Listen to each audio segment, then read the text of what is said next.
Everyone's looking for the young guy. They're looking for McVay. I think take a shot out Todd Bowles, get him a second shot at head coach, and see if he can do it. I don't think they will. If they don't have Anthony Davis, I'm saying it right now. If Anthony Davis is out for the playoffs, they don't make it out of the first round. It's crazy. And our kids will know how great Tom Brady is because he's going to be playing. Yes, it is 15.0%. That's what the Yankees brought Garrett Cole to do. He was a 6th-round pick.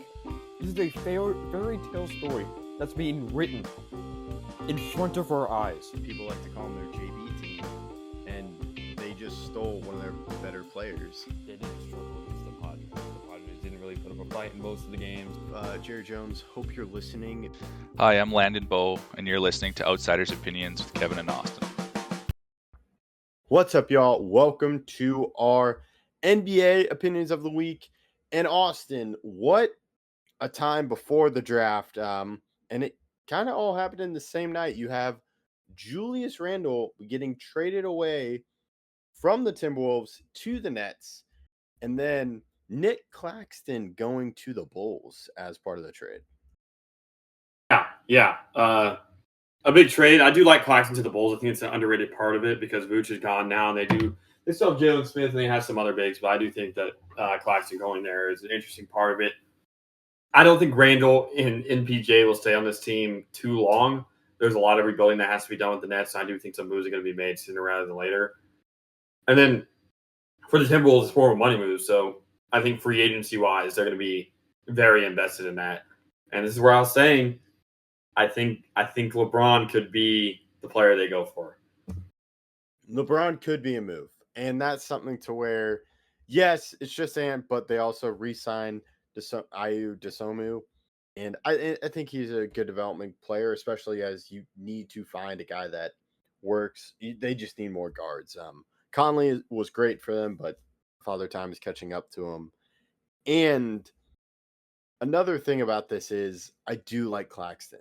I think he's a really great player, and for the Bulls to just get on this trade and get Claxton to me really helps them. Yeah.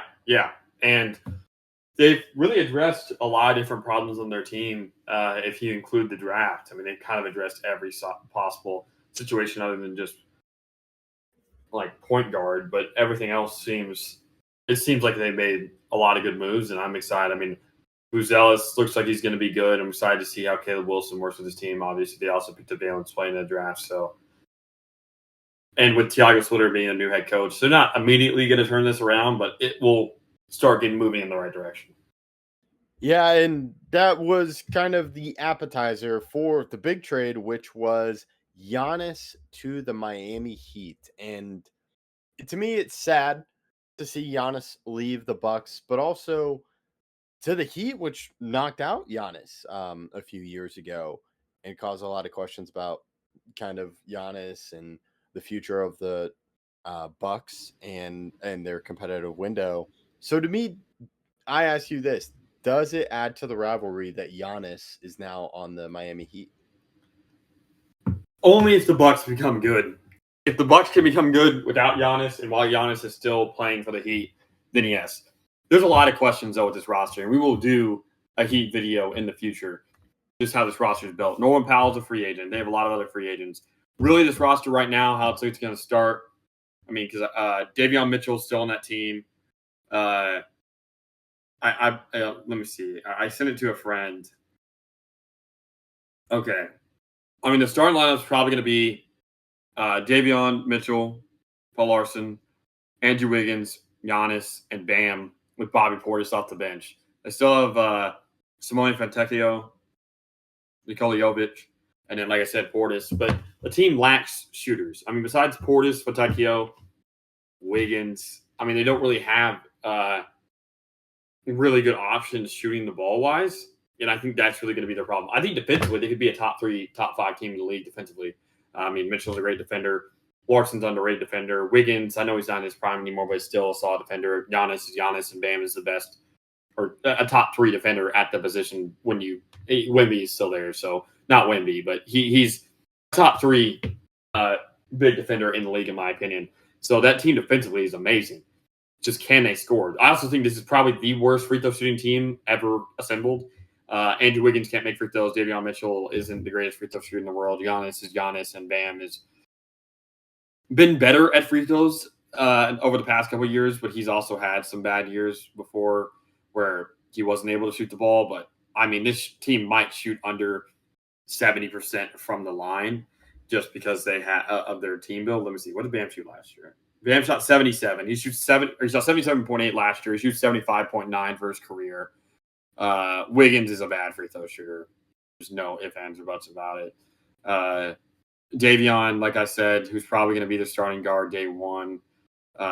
He was good for them this year, but he shot 64% from the line. Yeah, this team just doesn't have that many options when it comes to making free throws or shooting the ball. So instead of hack a Shaq, it may just be hack at anybody who has the ball on their team, because I don't know necessarily if they're going to be able to make those free throws in big time moments, but they're not done adding to this roster. Yes, I think there's agreed. still going to be a lot of changes by the time that game one comes around. Yeah, and that's something to where the Miami Heat are also good at finding young players and guys that just kind of appear out of nowhere. And they're not going to be main contributors, but I remember when Duncan Robinson first burst onto the scene, when they were making that um, Eastern Conference Finals run. Oh, yeah, and they made the finals that year too. I want to say it was against the Lakers. But he kind of burst onto the scene. I think you can find shooters that way. But to me, this is also a trade of you're getting a guy like Giannis, and you only have a few years of him. I think he's still going to be good, but just at this level, as he is 31. But pairing him with Bam Adebayo, you mentioned defensively, this is kind of how it is right now of just how good is your front court duo. And that's going to play a big part, especially we've talked about the East. Can you get out of the East? I think this team can do that. And once you get out of the East, you're probably going to face the Thunder or Spurs. And they're going to have Wemby. Chet, not so much, but we'll see if he's still on the Thunder.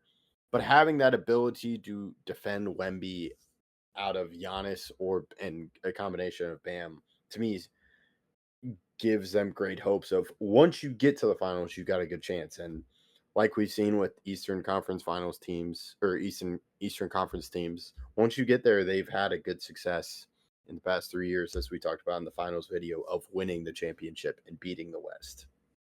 Yeah. There's going to be a lot of changes, so I don't want to hypothesize too much right now. We will do later in the offseason a Heat video dedicated more into how this team has really been built.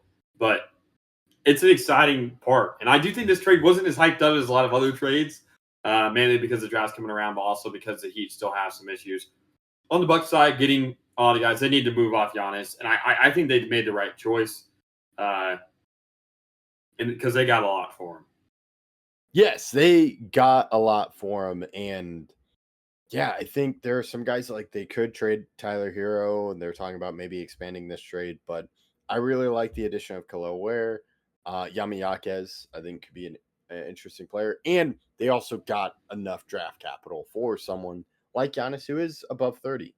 And you still get 2 first-round picks, a pick swap, and then a second-round pick, and also a lot of young talent. Well, technically 3 first-round picks, as they got the 13 overall pick in this draft, but then 2 future first-round picks after that.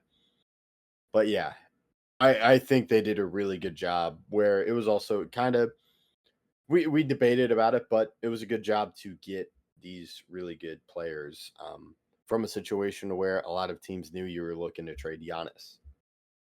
Yeah. I'm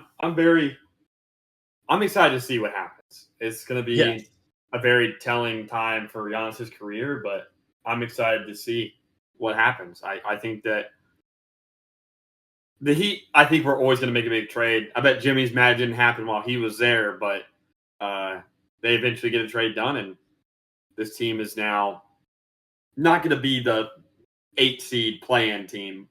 At least they hope. Oh yeah.